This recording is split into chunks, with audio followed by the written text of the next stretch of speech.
ব্যাঙের মাসির পটল তোলা। মোহাম্মদ আলম মিয়া। ব্যাঙের মাসি পটল তুলতে গেল শুকনো খেতে।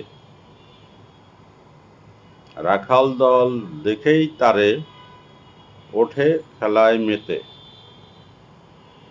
ঢিল নিয়ে সব ধাওয়া করে, ব্যাঙের মাসি লাফিয়ে মরে।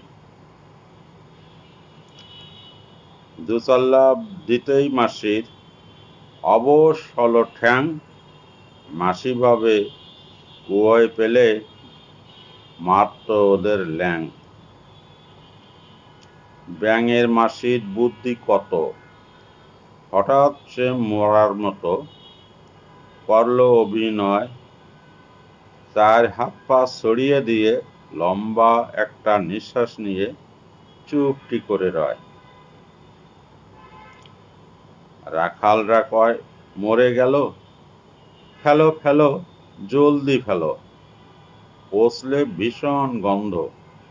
মাসি ভাবে একলা মনে, বাঁচতে চলছি এতক্ষণে, কায়দাটা নয় মন্দ। এক রাখাল ধরল ঠ্যাং, মরে গেলি কুয়োর ব্যাঙ, বলেই তারে ফেলে দিল ছুঁড়ে কুয়োর জলে। বলে তখন ব্যাঙের মাসি, আর কি আমি ডাঙায় আসি পটল তুলবো বলে?